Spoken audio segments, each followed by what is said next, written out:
నమస్తే సార్. నమస్తే అండి. ఎలా ఉన్నారండి? ఫైన్. ఓకే సార్, ఇప్పుడు శ్రావణ మాసం వచ్చేసింది. చాలా మంది గోల్డ్ కొనాలి అనుకుంటున్నారు. కూతురు పెళ్లి, కొడుకు పెళ్లి అని చాలా మంది ఉంటారు. సో కొంచెమైనా బంగారం తీసుకుందాం అనే ఒక కేటగిరీలో కూడా కొంతమంది ఉంటారు కొనుక్కోవాలని.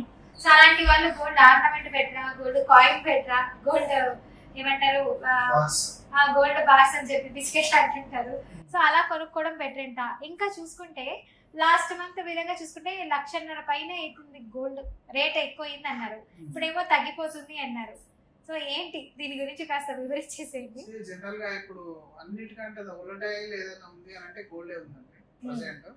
అంటే ఒక్కో రోజు పెరుగుతుంది, కొన్ని వారాలు తగ్గుతుంది, కొన్ని వారాలు మళ్ళీ పెరుగుతుంది. అయితే మనం ఎప్పటి నుంచి అయినా చెప్పేది ఒకటే, గోల్డ్ అనేది యాజ్ ఏ ఆర్నమెంట్ కొనమని చెప్తాం.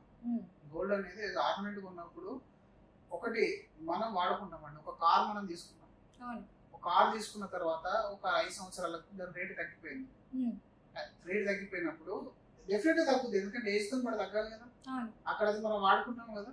అయితే మీరు తక్కువ రేట్ కమ్మినప్పుడు అది కండిషన్ బాగాలేక నార్మల్ దగ్గర రావాల్సిన రేట్ కూడా రాలేదు. రావాల్సిన రేటు అంటే మామూలుగా నేను 10 లక్షలు పెట్టుకున్నాను, 5 సంవత్సరాల తర్వాత దానికి 4 లక్షలు రావాల్సింది, 5 లక్షలు రావాల్సింది ఉంది. కానీ బికాస్ ఆఫ్ డ్యామేజ్ లేకపోతే ఆ టెంపరీ కండిషన్ వల్ల నేను 2 లక్షలకి అమ్మాను. అయినా ఏంటండి లెక్క, షోరూమ్ లో ఉంటే ఒక రేట్ లో ఉంటుంది, బయటకు వస్తే ఇంకా దాని రేట్ పడిపోతుంది. వాడేస్తారు కదా.